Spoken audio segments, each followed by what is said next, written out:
To the flag of the United States of America, to the republic for which it stands, one nation, under God, indivisible, liberty and justice for all. All right, good evening. So, Galen, questions for you before we get going. You can try. I don't think it really works. As we get into the first order of business, which is usually handled by Anthony, are you willing to do that? I mean, it's simple. It'll be over in a flash, but technically, we get to a point where there's no officers and you just need to. All right, so starting off, first, to hear, wow, we haven't met in a long time. So to hear an act on the minutes from the September 20th meeting. Everyone get a chance to take a look at them? I read and did not remember that meeting at all. I know. And you were there.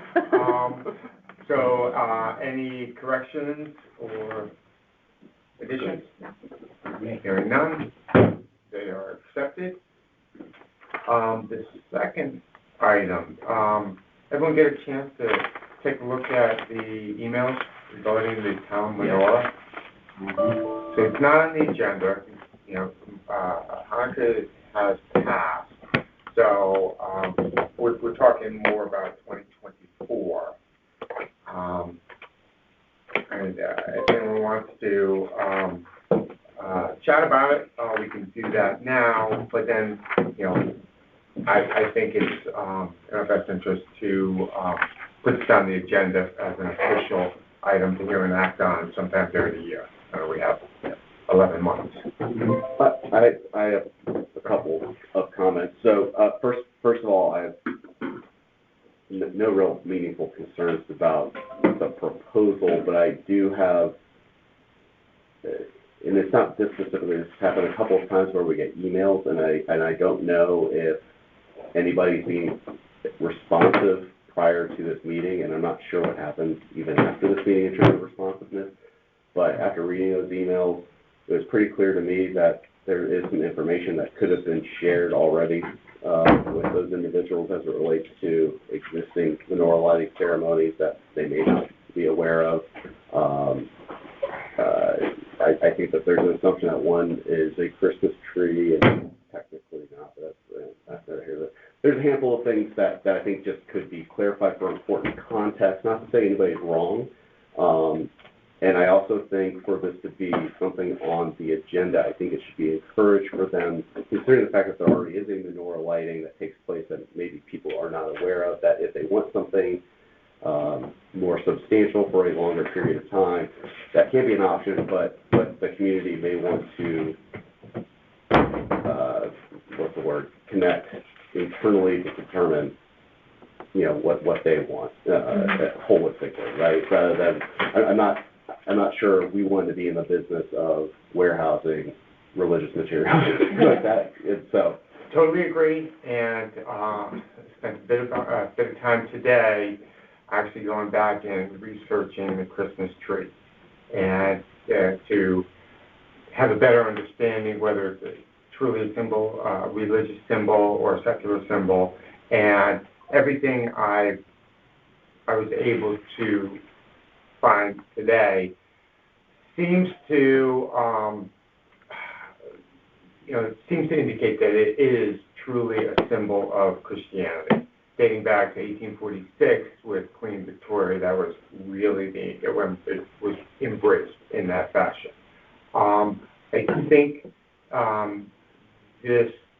these emails basically started with Lauren Field, who reached out to Bill Gerber initially, and I did have some communication with Bill, who I believe got back to Lauren, and I believe that she was aware of the tradition of the first, and it wasn't the last night this year, but it was first and I think the fourth night. Mm-hmm. There is a mistake on the director's approvals, by the way. Okay. On either the date or the day. I think it was the day. Yes, the day is correct. So I do think we're going to have to address it, and in addition to that, I did reach out to Rabbi Schultz just to get his input. I did not connect with him today, but just to kind of cover all bases, and I think it probably will be a good item for the whole commission to discuss. Are we talking about the tree on the town hall green or the Sherman green? Got it. Okay. So, Hi, point of order. Okay. I didn't hear what he said. point of order. Chris? This is Chris. I just want to be. Can the chair recognize me, please? Yeah, well, we did. Chris McCoy. Okay. You had mentioned someone in Lauren Fields. I haven't seen these emails. Could I please get those emails? They were part of the package that Kelly sent out. All right. Okay, I saw the agenda. I didn't see the emails, but I'll double check. All right, thank you. It was a 35-page package. So, Chris, so you good? Can we get back to the Yes. commission questions? Okay, okay. Yes, good, thank you.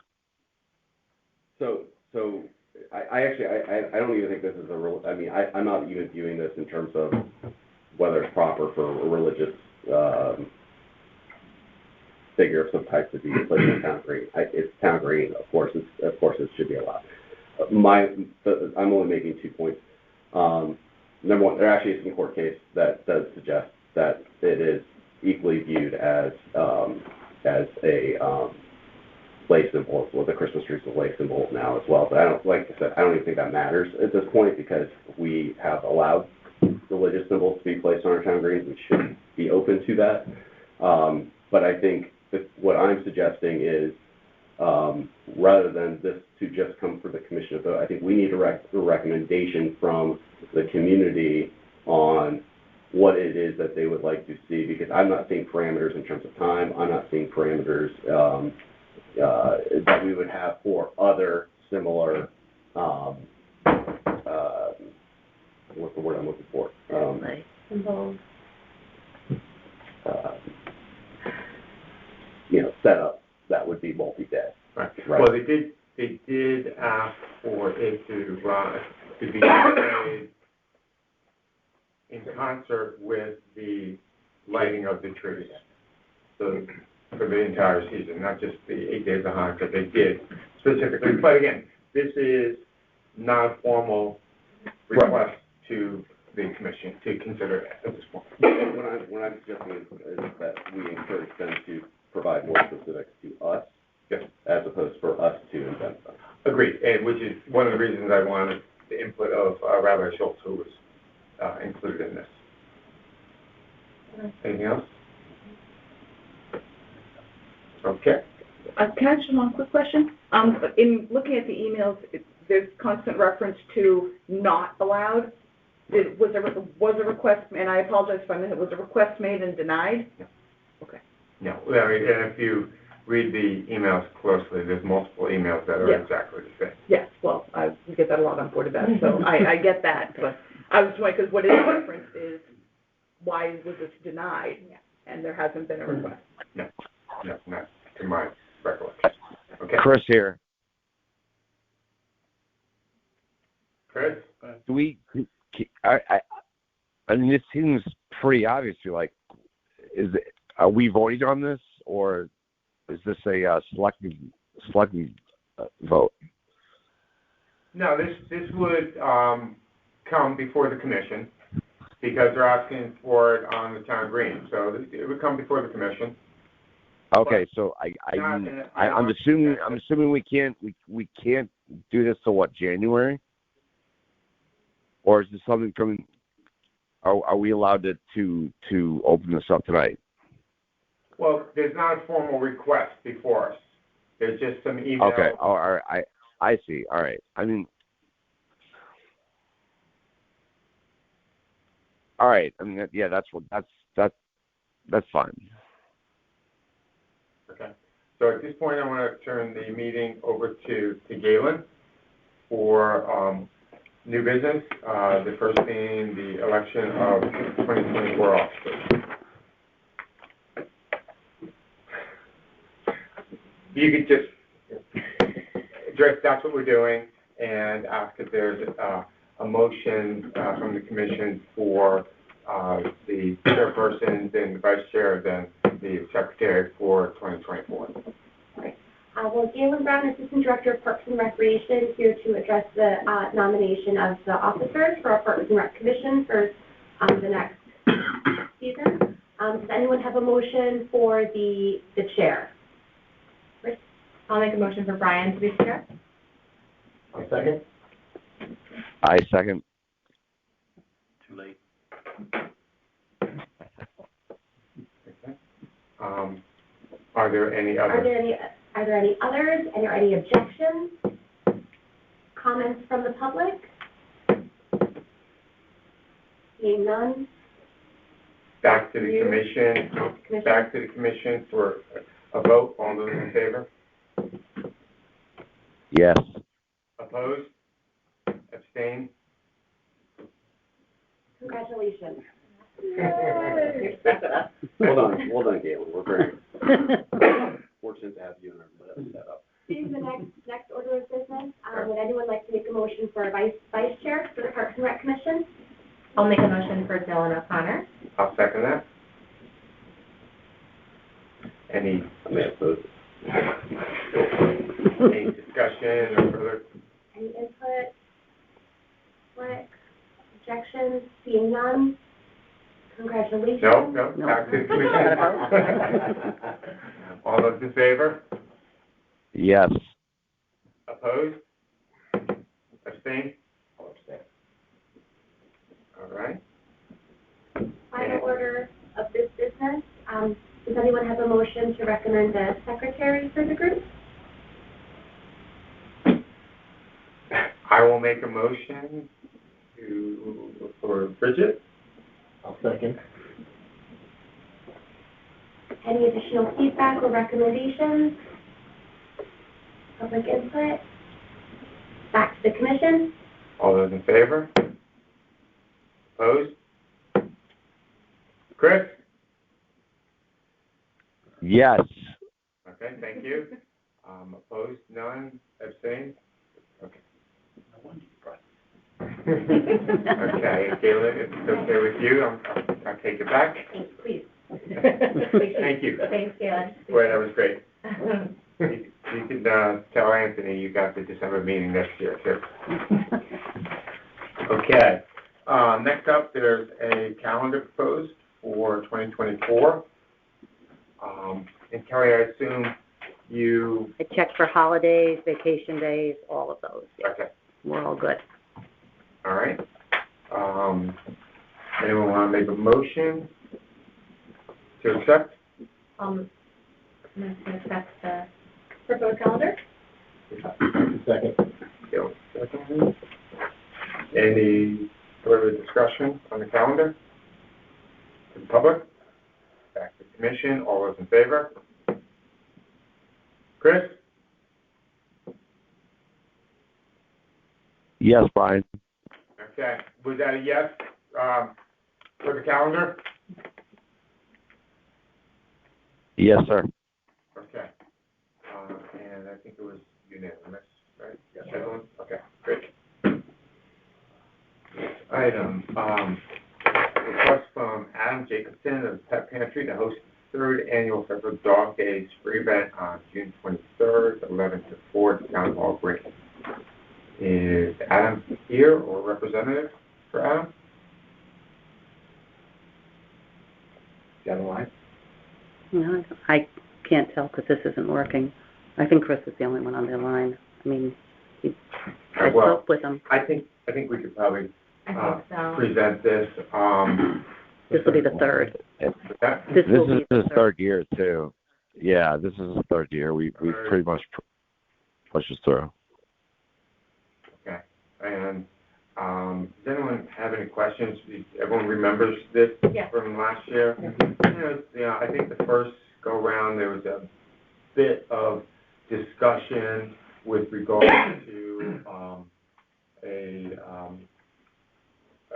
for-profit entity involved, but all the proceeds do go to Adopt a Dog, Operation Hope and Wolfgang. So, and Chris, if I remember correctly, Brian, the first year was like, my concern was more of like a quid pro quo, and then he addressed that, and we've approved them the last 2 years. I think if I remember correctly, Chris, the first year you really wanted to go to a local charity. 100. Yes, that's correct. Yeah, exactly. And they were great about it. Brian addressed it. I'm fine. I'm fine. Okay. Then anyone want to make a motion? Bill? Second. And any further discussion? Anything from the public? Back to the commission. All those in favor? Yes. Okay. Unanimous. Adam, you're not here, but congratulations. Okay. Next up, request from Galen Brown, our Assistant Director of Parks and Rec, to hold the third annual Beach Bunny 5K on March 30th at Jennings. We are in our third year of this event, and it's a multi-tiered event. There's a 5K, a family bunny hop, some children's Easter egg scrambles, sponsors, music, food trucks, and it's pretty well received. This year, it does happen to fall in March, so the weather could be pretty rubbish. If there is some sort of a state of emergency, we'll obviously cancel. If it's just snowing or raining, we'll still move over with the 5K, but we'll cancel all the other festivities. Last year we did have 700 runners on site, and in our estimation there was about 2,500 people on site last year between the 5K, spectators, bunny hoppers, and scramblers. And weather permitting, we're looking forward to this event kind of growing every year. Are there any changes proposed from last year? No. Exactly the same? Straightforward. Mm-hmm. Any questions? No. Can't believe it's the third year, right? Yeah. It would have been the fifth, but COVID threw us a few curveballs there. So moving forward, you can just go ahead and book this from year to year, or will she have to? Well, it's got to be director's approval. Right. So, yeah. But not commission approval. Yes, effectively, we'll move quickly. Okay. All right. Anyone want to make a motion? I'll make a motion. Bridget? Second. Bill, second. Any further discussion? Anything from the public? Back to the commission. All those in favor?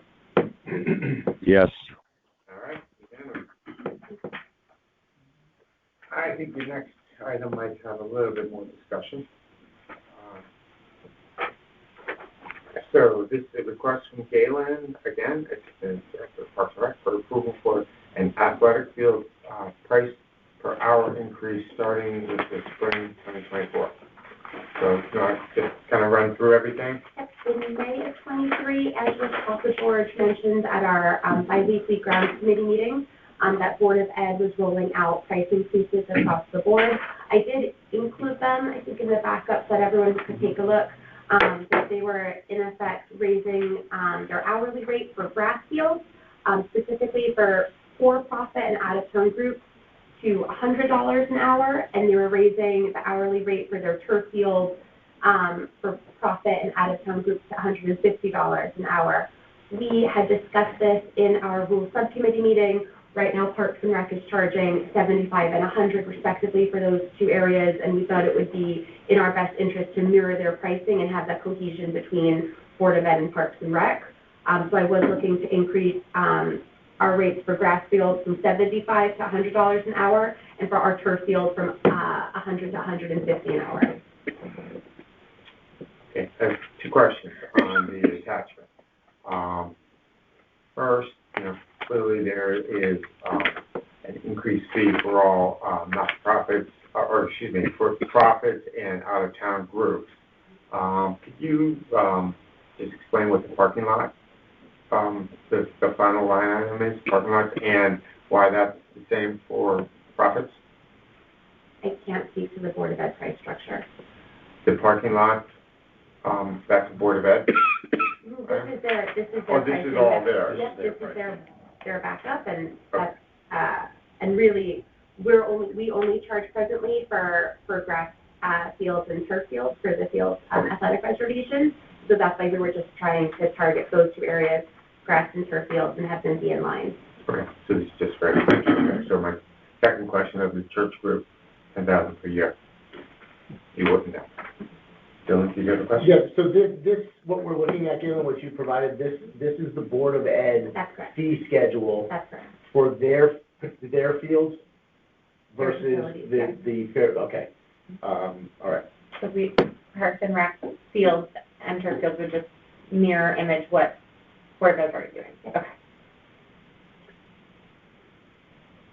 Galen, don't you manage the reservations for these also? So if we didn't I change. don't manage, Ward High School, their field, Right. or the Ludlow field, with the exception of Sturgis, which is falling into, I'll just say, a gray area, which I So their manage. pricing doesn't include Kiwanis, for example. That's correct.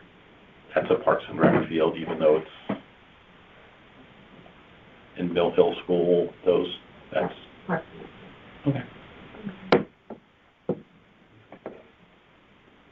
So I don't know if anybody in this room, Jen, you may have an answer to this question, but, so it's my understanding on the school rates, particularly the gyms, some of the nonprofits had issues with the price increases. Basically, it made their programs unsustainable.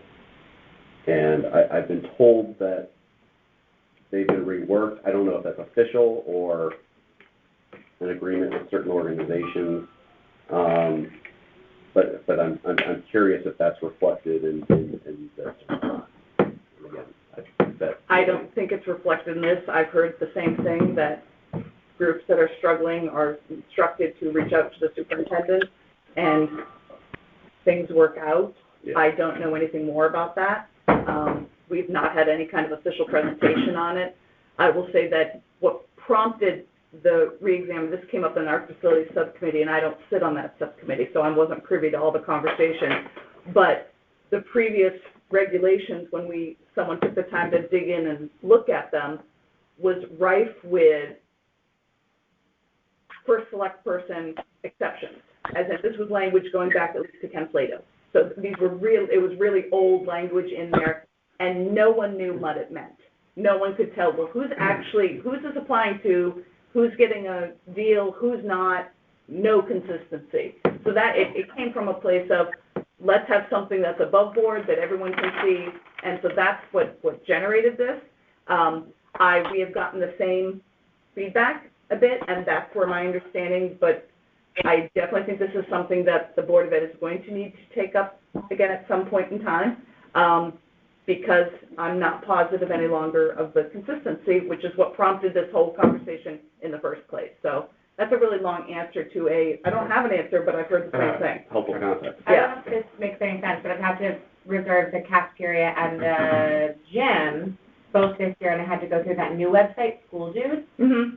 So Yeah, they've if had it that for wasn't a years. fee- Oh, okay. It was the first time we had used it at our school for some reason, but there wasn't a fee associated with that. But was it for your PTA? Yeah. So then there shouldn't have been. Okay. Okay, got it. Now I'm trying to read the chart. This is Chris. Chris, I'm against. hold on one second, please. Okay. Yeah. PTA isn't even on this chart because It's all the way to the right. Far right. Oh, Yeah, right, I yeah, didn't got even see it, yeah, thanks. Okay, Chris? For the record, I'm against any rate increase. I will vote against it.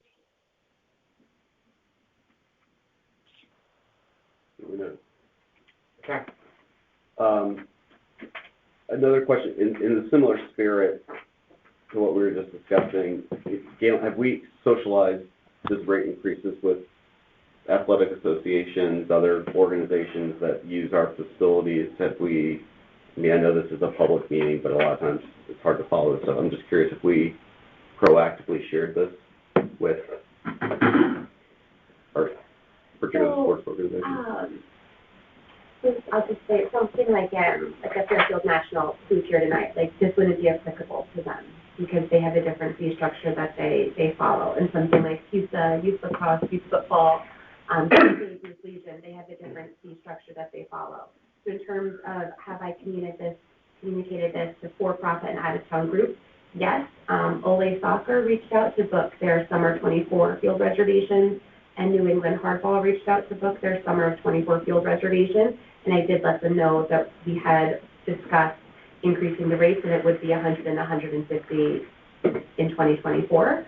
And they didn't both get that, or say you're making it unfeasible for us to run a program at your facility. Thank you. Jamie?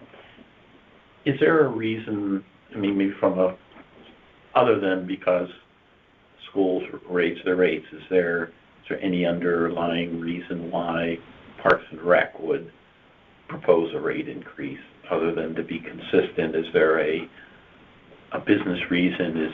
Have we been holding back on increases for a period of time? Are they due? Well, I've been here since 2018, and the rates hadn't changed since 2018, so they've been that $75 and $100 since I started. I know that right now Greenway, which is our contracted landscaping company, they charge us $75 every time that we ask for a field to be lined and groomed. Yeah. And so for some of like the baseball groups, whether it's like a batting cage or something, when they're reserving the field from us, and they're paying, I'll just say $75 an hour, that's just going straight to the landscaper. Okay. And so any of the additional maintenance that our park superintendent oversees for the facilities, there's no portion of that field revenue going to our parks department to put into maintenance. Okay. Yeah, that's the kind of thing I was asking about. Yes, and I've been on commission for, well before 2018 when Galen joined. I don't recall the last time we addressed these issues. It's been a while.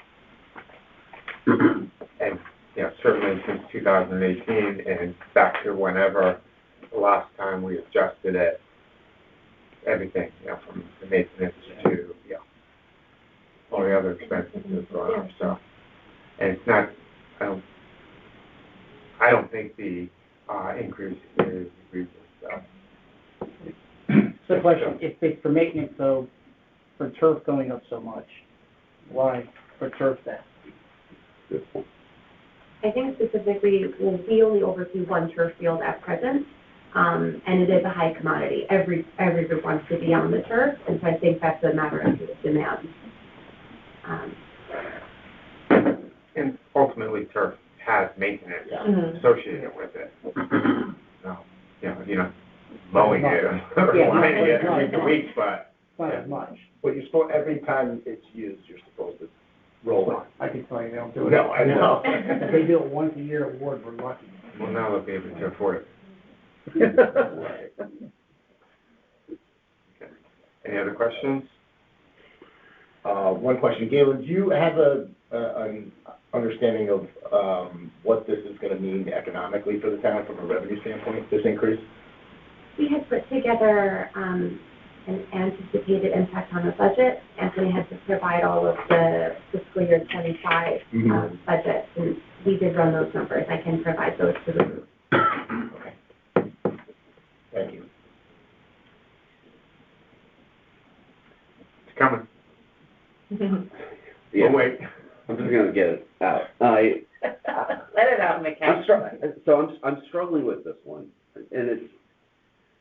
I don't know where I stand. And I think it's because I think I would like to see a little bit more of sort of the rationale or the business case or how, ultimately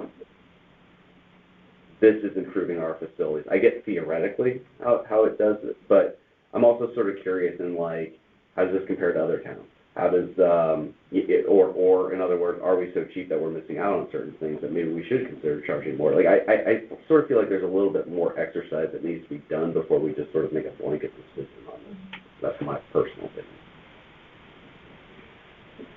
Do we know if, I'm not sure who to direct this to, do we know, I know you weren't on that committee, but was there a backdrop to, was there analysis at the Board of Ed on the subcommittee when they, I'm making this up a little bit. What I do know is that the whole process took place over the course of several meetings, so I have to believe a lot of those questions were asked. I don't have any backup material for that, though, to be able to provide you. I just know this was not a one-and-done kind of meeting decision, not that I think you would have expected it would be, but I like Galen, I absolutely can reach out and get that information and bring that back to the commission. If there's an interest in waiting a month on this vote, I would be happy to get more information, but I leave that up to you. I think there's a value in being consistent, and if there was an analysis done, it should be similar. The fields are similar, the costs are similar. We should take advantage of that.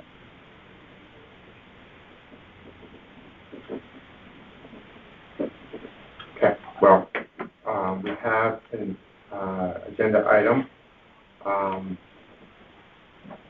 We can certainly table it if that is the commission's desire, or if someone wants to make a motion. I move we organize a subcommittee to evaluate. No way, really? 100%.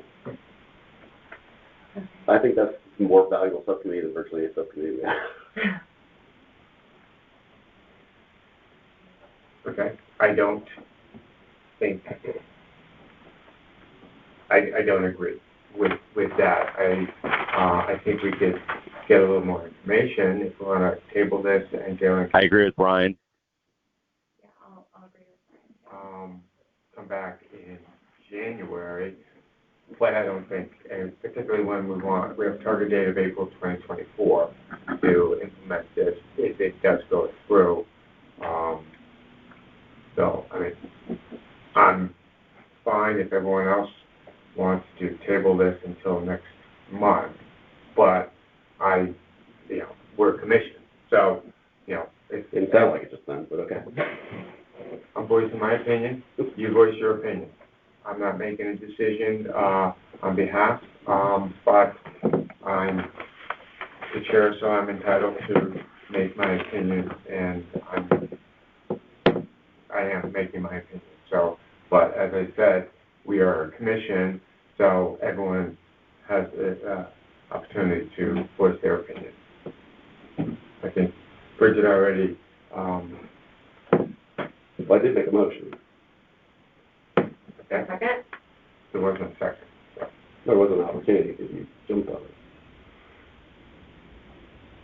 Yeah, if you want to restate your motion, then we'll allow the commission to address it. No, I won't withdraw.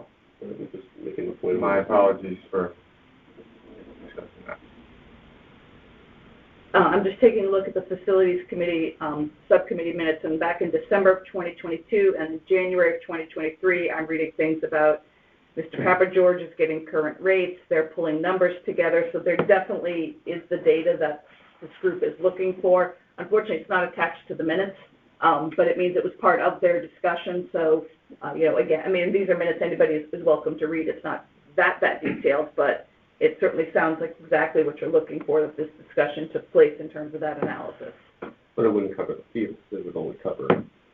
It wouldn't cover Correct. Park and Rec fields, but at least in terms of trying to come up with some kind of rationale behind the numbers that were selected for the school fields, I believe that might be Right. And in the gleaned spirit, from this to a degree. in the spirit of consistency, I don't understand why we wouldn't want to conduct the same amount of analysis and rigor that another town committee would do. Well, but if they've already done the analysis, They right, didn't. grass field is a grass field, whether it's at Ward or if it's at Kiwanis. Okay. Yeah. Okay. Can we formally ask them for their backup, or is that something we can make a request You from? asking me? Yeah, No, I'll just say, yeah, I will get it Could from we- them, yeah. So, because they have to have records of all of those kinds of handouts, so, I'll see what I can bring. And actually, I guess I should get it so that people can see it ahead of time, so. Yeah. I have no idea what it will look like, I'm just reading the minutes right now, so if the commission is interested in my doing that, I'd be happy to do so. If it's available, I think Yeah. we'd all be Okay. interested. Okay. I think it would also be helpful if we could have an understanding of neighboring towns too. I don't know if that's available, Galen, but, you know, like, are these prices consistent with Westport, Trumbull? Yeah. Yeah, we had done an athletic rate survey about a year ago. I know a lot of towns don't have facilities that are open to for-profit groups and for non-resident groups. But I believe like Westport, New Canaan, Ridgefield, that 150 for turf field, we saw that across the board. I can pull that and provide that as well as backup. Thank you. Well, sounds like there's not going to be a motion to pursue an approval of this tonight, so unless someone wants to. But I do believe we'd be willing to rehear this in January. Do we need to make a motion to rehear it in January? Or is that? No, there's no motion to approve it, so it can, you know, they just request it to come back on the agenda. Okay. It's not like it hasn't been denied, so. All right. Next up, Would it be open to the public for input? I think we should hear. Yeah, maybe Oh. next meeting after. Sorry. Is there no motion? Certainly, you can, you know, we haven't started the next item yet, so we're happy to hear from you. Just 2 points that I If would. you would please Sure. just state your name and address for the record. Yeah, Ellen Kiernan, 55 Montauk Street. I'm a FLLGF board member and also part of the Theory organization as a parent and a coach. 2 points of order. I just, based off of the sheet, the education sheet, and speaking to the consistency factor, I'd also be curious to know why we're not being consistent with the Fairfield nonprofit column that's listed on there. If we're going for consistency, I think that's something that should be explored as well, because those fees are definitely different from your out-of-town fees. So that's 1 point of order, and then second point of order, or second comment, I guess, just to make, because you were asking about it, and I happen to have it with me, the Trumbull Field. It's on their website. I was able to find it. For Little League softball fields, their charges are anywhere from $15 an hour up to $87.50 an hour. Baseball, anywhere from $18 an hour up to $125 an hour. No clue why there's that much of a difference between a baseball and softball field. Turf field up to $50 an hour. That seems quite different than the numbers that we're talking about. So, you know, just to kind of back up what you're saying, an analysis of what the other towns are doing, I think is definitely something that should be looked at. And while we're looking at it, we should be looking at what they consider resident versus non-resident. Trumbull has 10 different group categories, of which they call us resident travel teams, can have anywhere from 85 to 100% residency. So this is just one example. I wanted to have more for you, but this was the easiest Right one now, to we're find. focused on the fields. The question of our policies towards residency, that's a whole nother subject that we're not discussing tonight. Understood, but what you're looking at is the request, the way I see it, is that it was to get in line, to be consistent with what the Board of Ed is doing. And their rate options are not consistent with what Parks and Rec does. So if consistency is what Parks and Rec is going for, then I think that those two kind of can run hand in hand. Thank you. Okay. Mr. Chairman, can I also speak? Michael Broderick, 100 Davis Road. In line with what FFF, the girls softball is talking about, I think you guys need to look at it from a different perspective too. I understand the charging for the fees for the fields. That was basically to cover out of town groups that want to come in and use our fields, basically to recoup that money.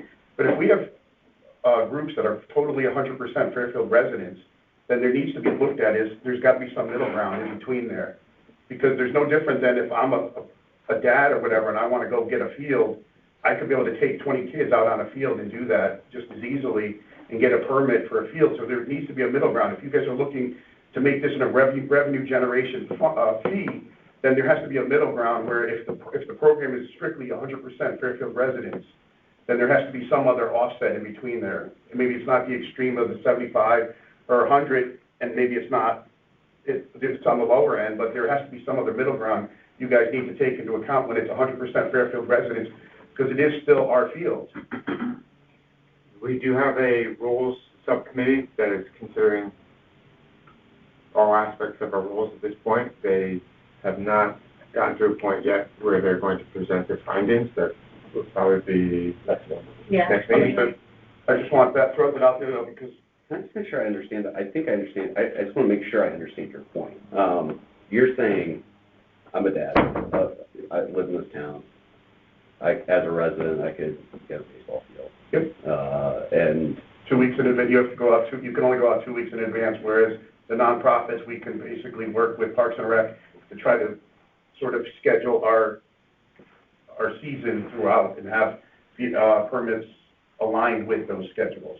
But a dad yourself, you're in the lower pecking order, you're like the last one that would get a chance to open fields. You can come to Parks and Rec and say, hey, I'd like this field. I can get this. If I have all Fairfield residents, I can get the field with no issue. And I can do that every 2 weeks, I can renew that permit. There's no reason that shouldn't be allowed, or there's got to be some middle ground there. That is really, If you have a team of all Fairfield residents, you come before the commission to request a season permit. We've dealt with this. That's only for nonprofits. If you are 100% Fairfield residents, you can request from this commission that you be recognized as such, and you would have the same rights as a Fairfield National or a Fairfield American. That's all. Thank you for the clarification. We weren't aware of that. So how does that work, Mr. Commissioner, for somebody that wants to do that? There's been a couple, is it going to be next month? That a couple of the groups, Fairfield American and, Falcons and Nationals are coming before this. Okay. Next month. Thank you. I had one, just as a, maybe to help us understand. So if you're renting a field and it costs, as Galen mentioned, $175 to line that field, do you believe that the program should pay that $75 at least, or do you think that should be a town expense? Not everybody gets a field lined every day, though. If there was, yeah, we pay it all the time for all our fields. So we pay for that, but I don't have an issue with that. If you want a field line, but if I want to use a field that's not lined, that they're not going to groom for the day, then there is no additional cost or overhead for that. It's part of the discussion I think we were sort of hinting at before, is there's a business part of this. There's obviously there's an issue of consistency, but there's also the business side of this, and that's why we need to understand sort of the underlying cost structure. But not every field gets lined every day, so you need to understand the day-to-day activities that go on in the greenway, where they only do the fields that are being used at that point in time. And if there's an active game, like for instance, when we're running our practices, we don't line any fields, so we don't incur, there's no charges to the town for any of those fields that are being used that day. Right. It's only when we're issuing the game field, then we would actually The field ask gets the field to be mowed. lined. It gets mowed and it gets groomed.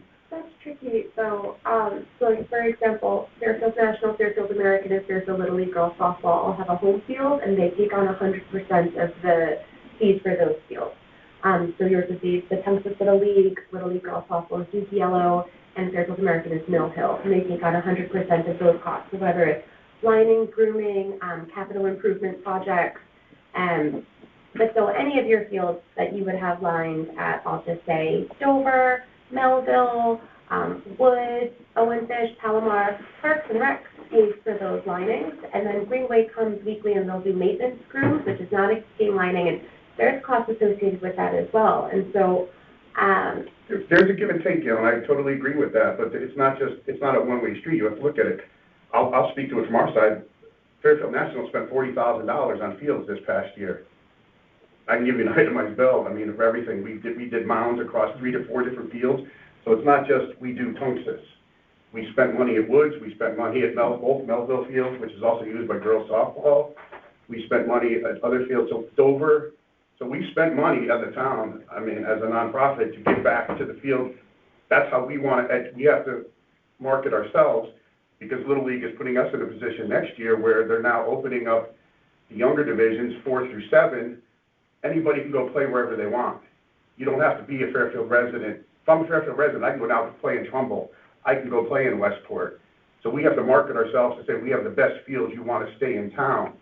So, and we're going to be handcuffed even more so. You'll probably hear us coming back to this with, we have to be 100% Fairfield residents and those to keep our nonprofit or to keep our field permits. We're not going to be able to compete if that's the case. If kids can go elsewhere and play, we're going to lose Fairfield residents to Trumbull and everything else but then I can't bring somebody from, say, Bridgeport who goes to a Fairfield school because you don't live in Fairfield. So I'm not saying, like you said, the money, it's not a true, you pay nothing. I think there's a middle structure that has to come into play. And that's where I think you have to look at it. If it's an all Fairfield team, maybe you do have to put money to the fields because obviously there's an expense and we want to make sure our fields are the best in town. But I don't think it's one stream just to be in line with what the Board of Ed says. And I totally disagree with some of their things because it costs me $100 to rent a cafeteria just for a meeting. So I spent $1,200 to have our annual monthly meetings because I can't find a facility big enough other than like a school cafeteria to house that. So I'm paying the Board of Ed $100 just to have a meeting while the custodians are on site anyway doing everything already. So I think we have to look at it from a town side. It's not just black and white. There's got to be a middle area, and I hope you guys are looking into that on that. So I don't think we're looking into that, and I think it's a really good point that this is something I've wanted to dig into for years, and this is not to be critical of your organization. This is actually, I think, well, I'm neutral in it all, but like, I know that there's been all of these agreements that have been in place for longer than I've probably been alive, the baseball teams and stuff like that, that frankly, I don't even have knowledge of. And I just think fundamentally we need to understand the finance of all of that. I think your point is valid too.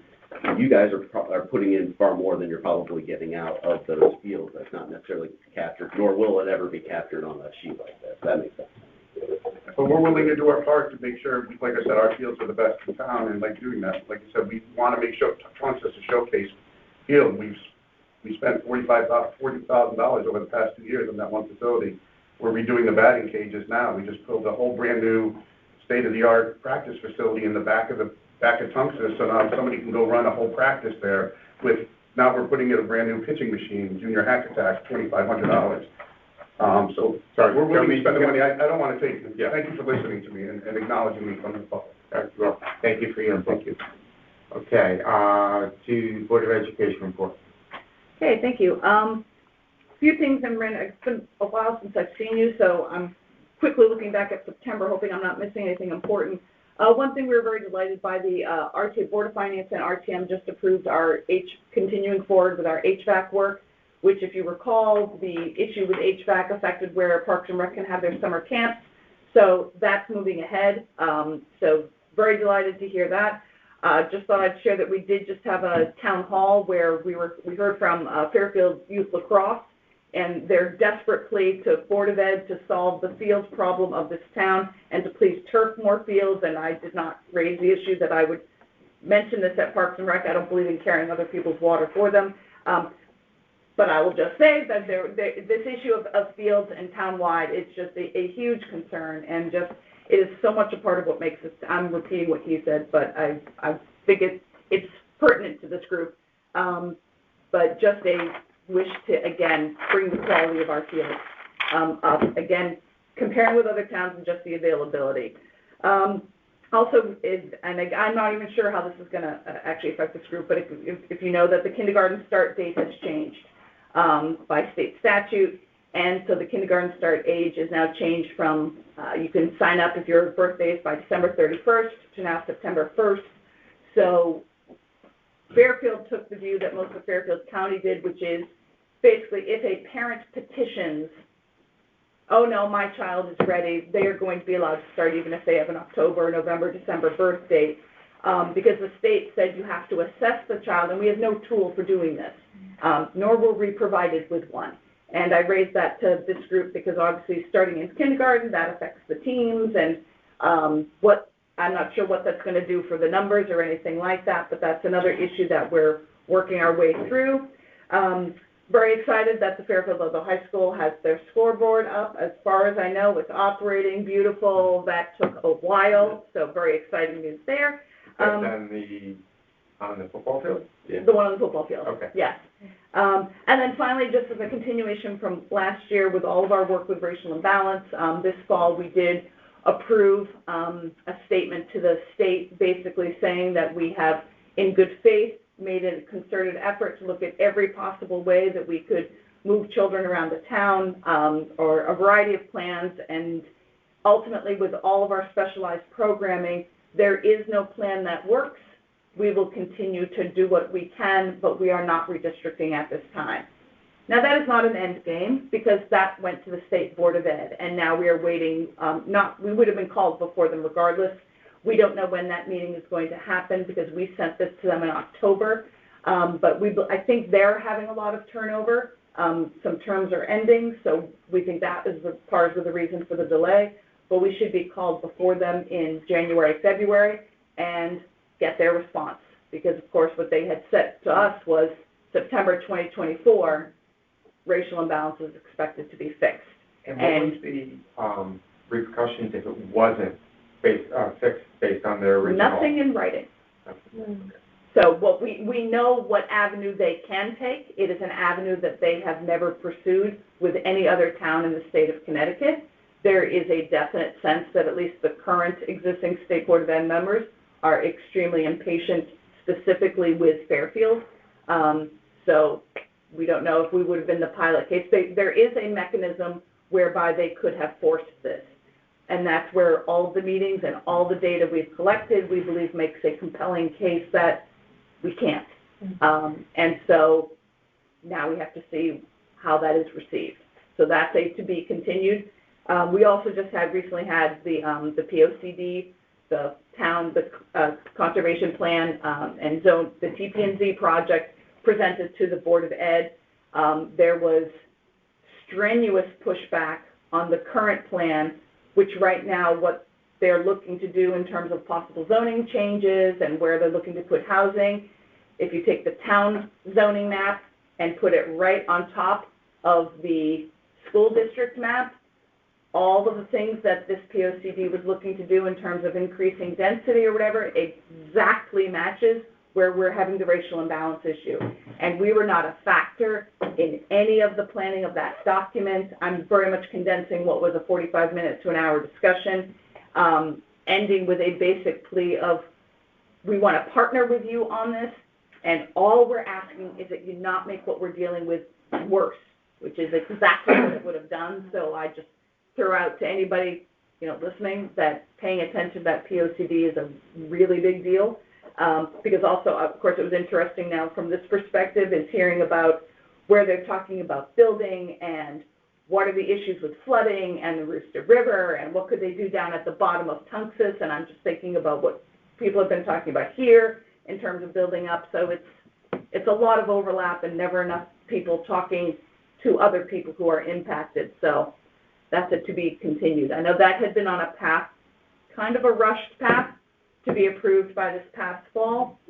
With the change of administration, I believe there's been a step taken back, and now that's going back to TP&Z for more work, but I'm not positive other than that, the timeline. And again, the Board of Ed perspective on that was right now what they're looking to do would make racial imbalance worse, and that's a problem. So those are the issues I thought would be of interest to this group. I don't know if there are any questions. Yeah, I have a question. Yeah. From the Board of Ed's point of view, are there assumptions made as it relates to children into the school system compared to the number of new apartment units being constructed? We have the exact specific data on every single apartment condo complex in the entire town, how many children in there feed into the school district. And that was one of the faults we found in the POCD, which is when you look at it as a data point, it's minimal. And then we said, yes, but now can you please look at which schools those children, and then it's a completely different data point because it is far more impacting of McKinley and Holland Hill. Because the ones around the Metro Center, aren't they all going to, and there's 750? How many units are being proposed and I constructed don't know, I there? just know it's a big, At Metro? By Metro train station. The Oh, Alto right, buildings. okay. I mean, there's So what school would that be districted for? McKinley. McKinley, Yeah. okay. yeah, so it's, one of the things we did in the recent racial imbalance plan, one of our amendments had been that we put in there the kind of granting ourselves permission that we avoid very much doing pocket redistricting. A pocket redistricting, we can solve things if we can just take your street and nudge it over. We don't do that, but we will do it now for new developments possibly. So we haven't done it yet, but that is something we finally actually broached that we might need to. So.